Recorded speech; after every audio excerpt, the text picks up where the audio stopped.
Bonjour, Watcher. This is Johnny Mega 45, and welcome back to the Fruit of Grisaia. In the last episode, we still haven't get any features, so continue where we left off. Let me see. I take a break, almost 30 minutes, I guess. 30 minutes. So we're going to continue back.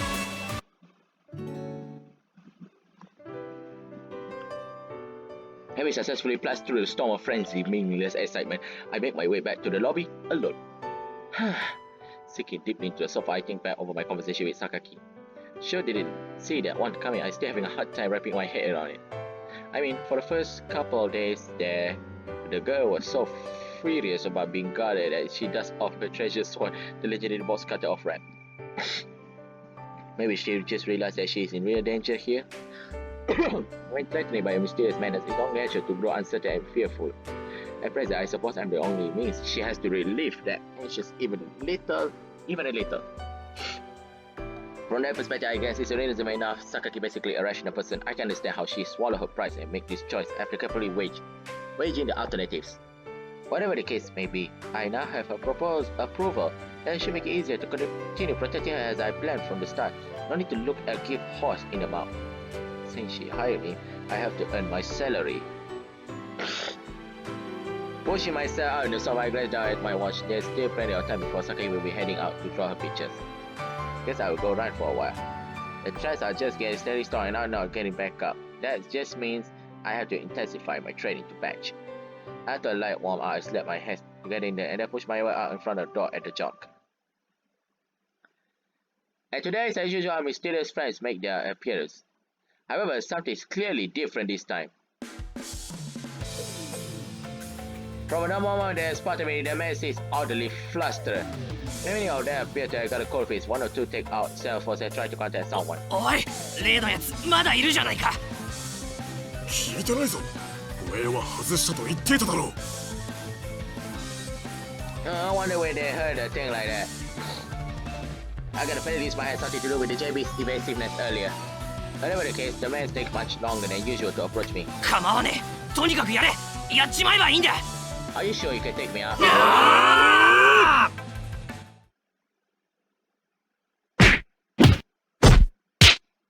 さあ、話が違うじゃねえか。おい、引くぞ。まともにやって叶うわけがねえ。When they finally managed to spur themselves to action, their strategy was as confused as always. Even so more really, none of them seems eager to take the lead. They're so sloppy that you think they were trying to fail.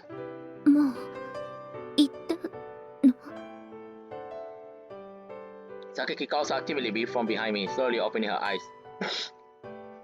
Yeah, but something was definitely off this time. Sakaki looks at me with an expression of pure bewilderment. These constant attacks must be causing the girls more than enough worry. Adding the unclear suspicious motives to the equation will probably only upset her further. それは私があなたを雇ったことと何か関係はあるのかしら。 Hard to say, it sounded like that might be the case, but there's no way to know if they were trying to mislead us. After brushing out little dust, I indicate let's go with a slight movement in my head. As we slowly climb out the slope leading away from the river by acting long and hard about our enemies. I just can't figure out their projective. It's obviously connected to Sakaki, but their attacks are far too sloppy, and this is for this to be a real kidnapping job. And their phrases they use again today, this is why we signed up for. They clearly knew I was taken off the job. It suggests a connection to Ichigai by reaching the client in this matter. Just what is this? Still unsatisfied, clamber my way out to the roof. Across from the steady side, the walls are already grown dark and murky. Something in the air suggests an approaching storm. Oh! This is the part where, yeah, storm is coming. A heavy rain. Uh-oh, this is bad. JB's gonna get scolded.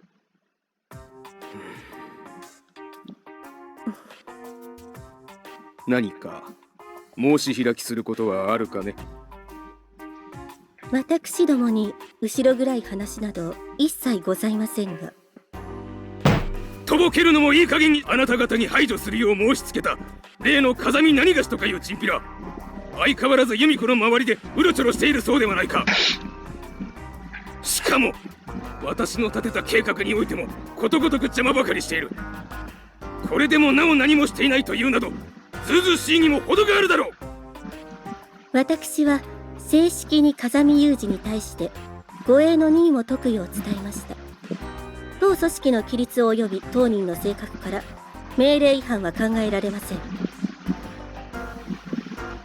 ではこの状況を一体どう説明するというのだ。推測ではありますが、風見雄二が由美子さんの護衛を託さい、本人にその旨を伝達したのではないかと思われます。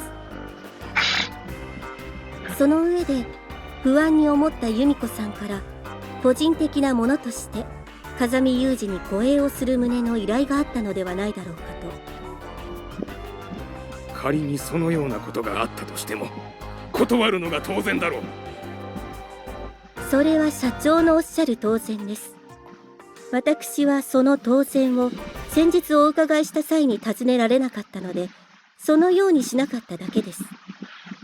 Thank you, JB. そのようなお子様の論理が通るとでも思っているのか。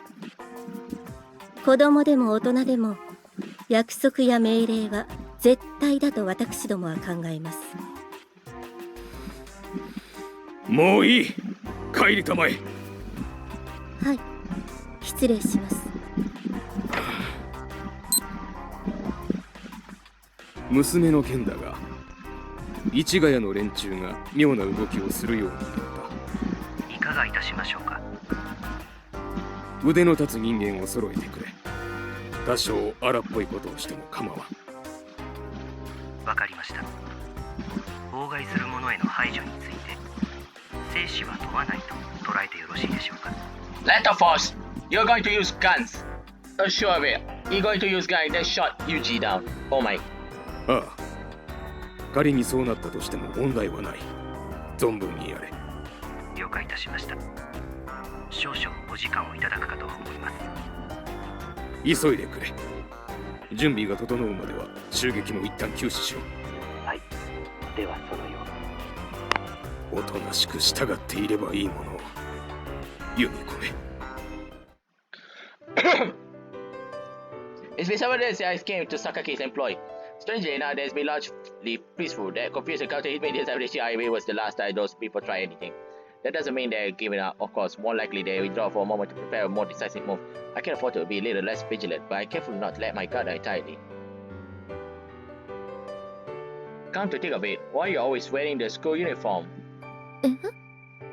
We're on a vacation, so normally you wear casual clothes every once in a while. I was just wondering if there was some reason you don't. それはみだりに私服姿で辺りをうろうろするものではないわ。そういうのは素行の良くない子がすることでしょ。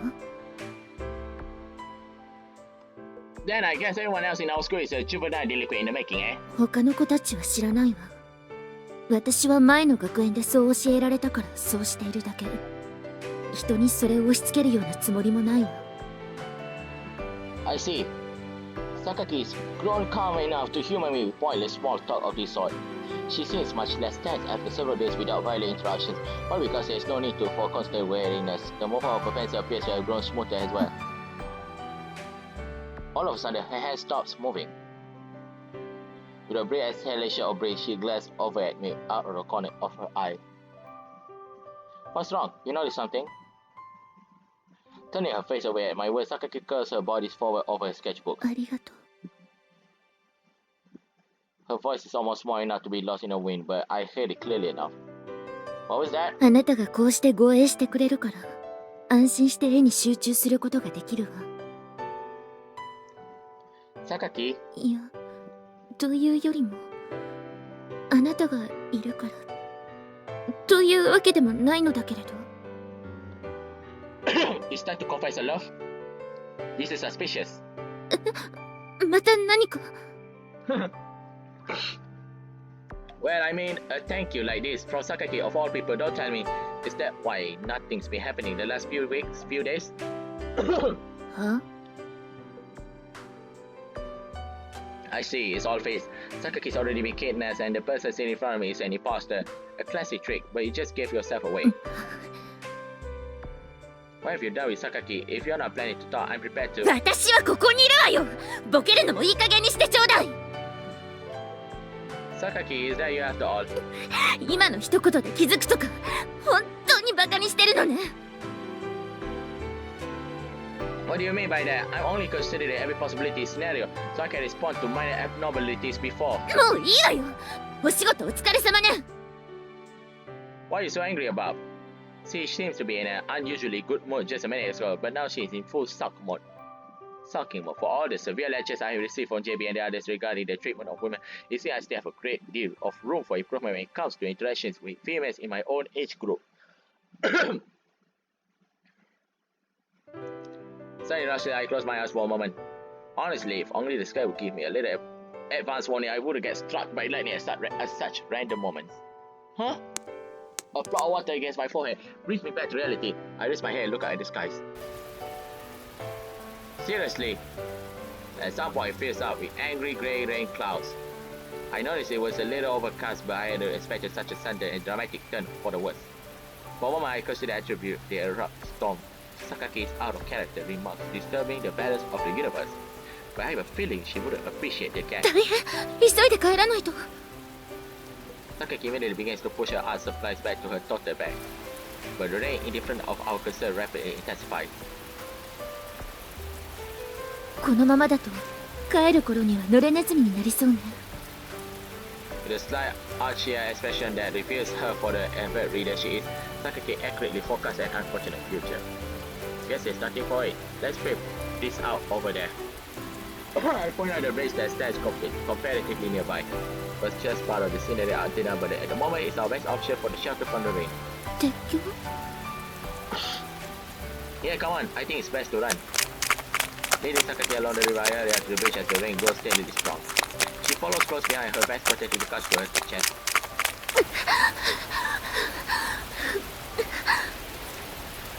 I've been sprinting all over for 20 meters or so, starting to be out of the way by the time we reach our shelter. You're alright, get your breathing back to normal, then take a seat and rest for a while.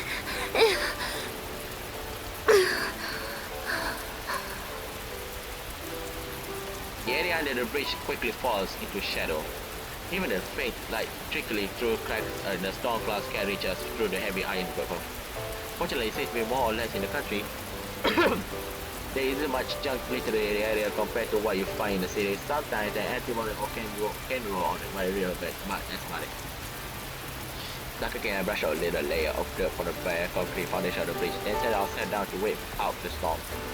As the girls at my side try her best to wipe out the water from her handkerchief, I intend to stay off her bed outside. The steel rays have only grow larger and more frequent. There's no sign of it stopping anytime soon. The sky, slightly grey and cloudy only minutes ago, is already a scene for uninterrupted black. In the country towns like this, they don't grow light and streets properly. The area's already grown down. Altitude at that could make out uneven. Finally, there's the familiar roar of sun that always seems to accompany summer downpour. Thunder can be a frightening thing. I have literally experienced a mountain rescue operation with power revolutionary every time a storm rolls by. Judging from the sound, it's relatively close, probably best not to move around too much at the moment. Guess we have to kill some time here, Sakaki. Turning to my side, trying to make eye contact. She doesn't make my gaze, her throat smoke, I can hear her fake cough.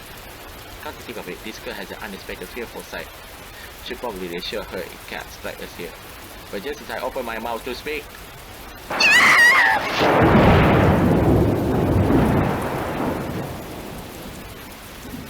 Let me see the scene. Yes.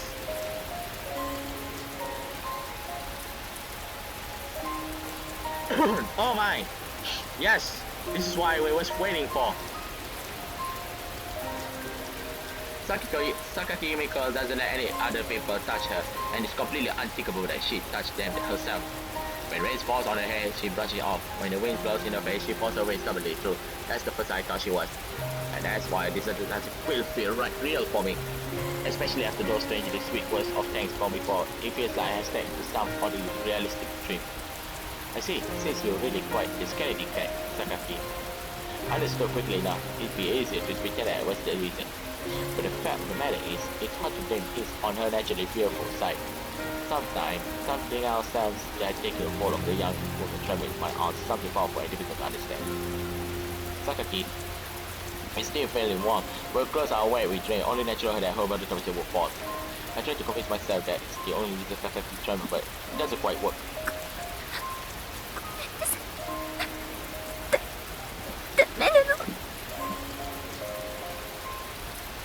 She finally speaks, wriggling the words out of her throat. Her voice is dry and usually weak in a way I never would thought possible for Sakaki I know. With that, the last of my stray explanation crumbles. This is something new entirely, a side of her I have never seen before.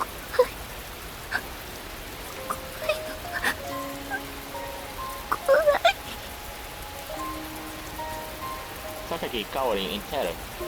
Even menaced by thoughts on a daily basis, even when she couldn't completely hide her fear, she went about her business as usual, but that stubborn, prideful, resolute person seems to have melted away. All that's left is a fright, trembling little girl, clinging to me like a life is away. But the silver locomotive dash over the loud Sunday road.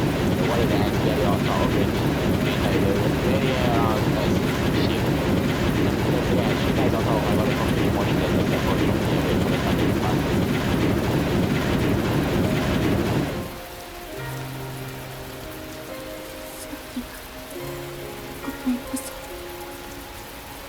Not a problem.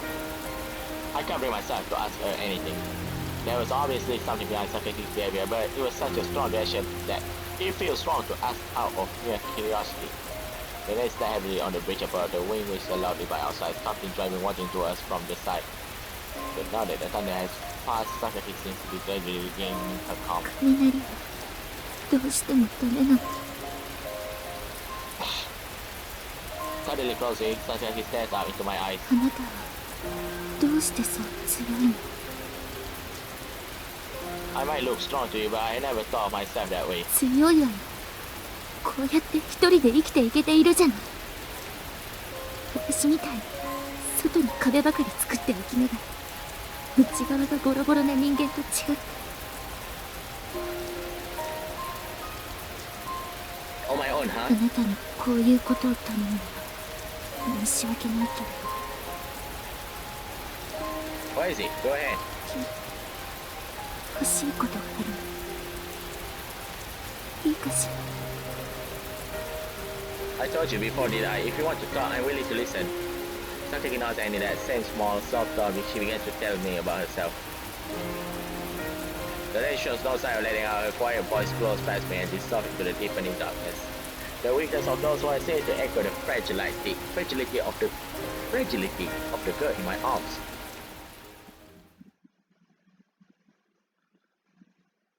A flashback. The summer sun scorched the ground beneath our feet. Should I press?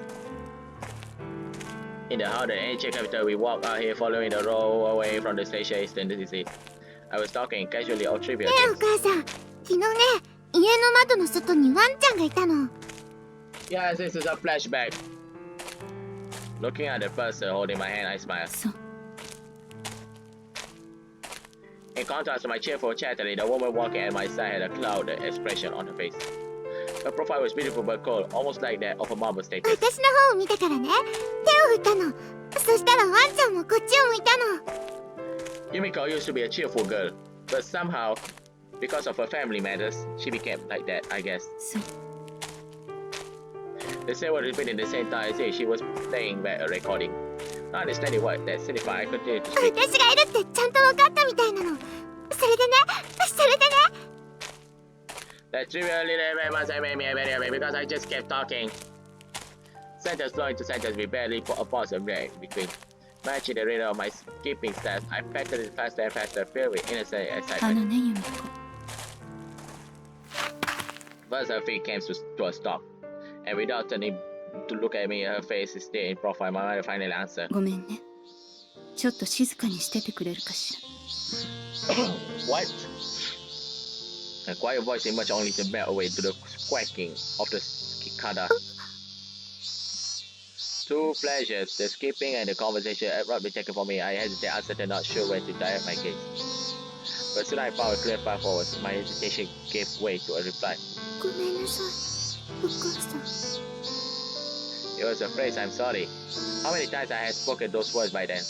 Even when I done nothing wrong, even when I done nothing at all, those words often and exit from any uncomfortable moment, and above all, they lightened the burden of my mother's heart.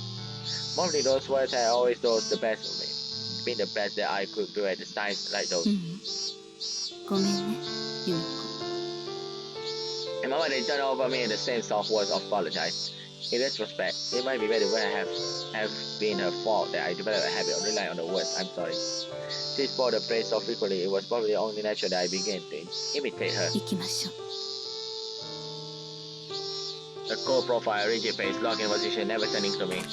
Speaking a few words with nothing but a slight movement of her legs, my mother began to walk once more, her stride even smaller than usual.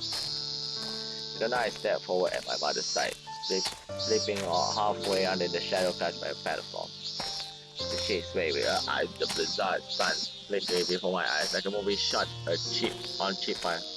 We walked inside through the midsummer heat surrounded by the voice of cicada. I squeezed my mouth tightly, every time as if that connection was the only thing in the world I could rely on. My mother Misako was born into Kawamoto family, all of the real estate of the business in the agency of Kamakura.